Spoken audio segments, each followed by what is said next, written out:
இயேசு கிறிஸ்துவின் இனிய நாமத்தில் உங்களை வாழ்த்துகிறேன். இந்த நாள் தியானத்திற்காக ஒரு வார்த்தை உங்கள் முன்வைக்கிறேன். மத்தேயு சுவிசேஷம் 6வது அதிகாரம் 34வது வசனம்.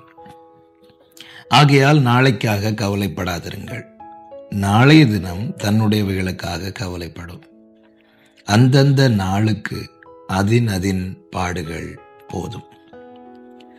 கர்த்தருடைய பரிசுத்த நாமத்திற்கு மகிமை உண்டாவதாக. ஆண்டவராக இயேசு கிறிஸ்து தம்மை சூழ்ந்திருக்கிறவர்களை பார்த்து சொன்ன அருமையான வார்த்தை, நாளைக்காக கவலைப்படாதிருங்கள். இந்த நாளை நாம் கண்டது அவர் கிருபையாய் நம்மை காண செய்தபடியினாலே, நம்முடைய பலத்தினாலேயோ நம்முடைய சாமர்த்தியத்தினாலேயோ அல்ல. நாம் இந்த நாளை கண்டது அவருடைய கிருபையினாலே. வேதம் சொல்லுகிறது, காலை தோறும் அவருடைய கிருபைகள் புதிதாய் இருக்கிறது. இந்த நாள் காலையிலே நமக்கு வேண்டிய கிருபைகளை அவர் தந்தபடியினாலே இந்த நாளை நாம் கண்டோம். நேற்றைய கண்ட அநேகர் இந்த நாளை காணவில்லை அல்லது காண முடியவில்லை. ஆனால் நாம் இந்த நாளை கண்டிருக்கிறோம் என்றால் அவர்களை விட நாம் ஆரோக்கியம் உள்ளவர்களாய் பலம் உள்ளவர்களாய் இருப்பதினால் அல்ல, அவருடைய சுத்த கிருபை. காலை தோறும் அவருடைய கிருபை புதிதாய் இருக்கிறது. நாம் நிர்மூலமாக எதிர்ப்பது அவருடைய கிருபை.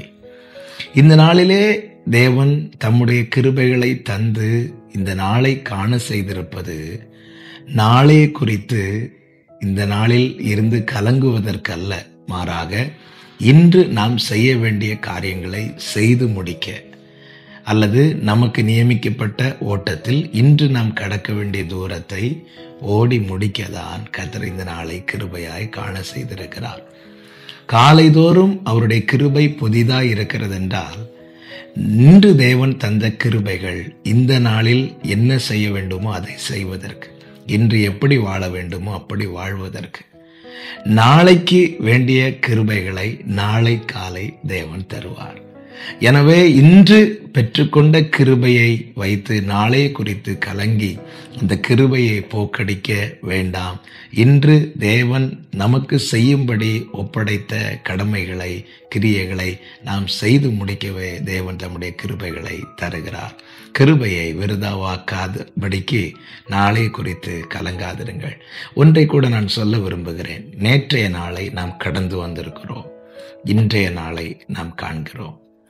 நேற்றைய கடக்க பண்ணினவர், இன்று காண பண்ணினவர், நாளை கடக்க பண்ணுவார், காண பண்ணுவார். இதுவரை நடத்தினார் அல்லவா? எத்தனை இரவுகள், எத்தனை சூழ்நிலைகளை நினைத்து கலங்கியிருப்போம்.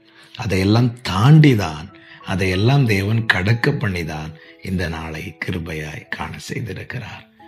நாளையை குறித்து கலங்காதிருங்கள், அந்தந்த நாளுக்கு அதின் பாடுகள் போதும். இன்று நாம் சந்திக்க வேண்டிய காரியங்கள் இருக்கிறது, செய்ய வேண்டிய கடமைகள் இருக்கிறது. அதை செய்வோம், அதை குறித்து சிந்திப்போம். நாளைக்கு உள்ள காரியங்களை எல்லாவற்றையும் கர்த்தர் பார்த்துக் கொள்வார். அதற்கு வேண்டிய கிருபைகளை நாளை தருவார். இந்த நாள் உங்களுக்கு இனிதான நாளாய் அமையட்டும். கர்த்தர் உங்களை ஆசீர்வதிப்பாராக. இரக்கமுள்ள தேவனே, பரிசுத்த பிதாவே, எங்களை ஒவ்வொரு நாளும் வசனத்தை தந்து நல்வழியில் நடத்துகிற உம்முடைய கிருபைகளுக்காக நன்றி அப்பா. ஆண்டவரே, கவலைகள் நாங்கள் எங்களுக்குள்ளே உருவாக்கி கொள்ளாமல், ஒவ்வொன்றையாய் நினைத்து நாங்கள் கலங்கி எங்களுக்கு கொடுக்கப்பட்ட நாட்களை, எங்களுக்கு நீர் கொடுக்கிற கிருபைகளை நாங்கள் போக்கடிக்காமல் தருணங்களை சரியாய் பயன்படுத்த, இன்று நீர் எங்களுக்கு தந்த கிருபைகளை சரியாய் பயன்படுத்தி இந்த நாளில் நாங்கள் செய்ய வேண்டிய கடமைகளை நாங்கள் செய்யும்படி எங்களுக்கு ஒப்புவித்த கிரியைகளை நாங்கள் செய்து முடிக்க எங்களை பலப்படுத்தும் கிருபை தாரும். ஒவ்வொருவரை ஆசீர்வதியும்.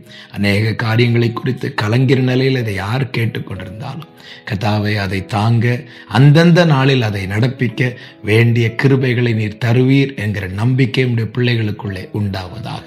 எல்லாரையும் ஆசீர்வதியும், கிருபைக்குள்ளே மறைத்துக் கொள்ளும். இந்த நாள் ஒவ்வொருவருக்கும் இனிமையான நாளாய் அமையட்டும். இயேசு கிறிஸ்துவின் நாமத்தில் பிதாவே, ஆமென்.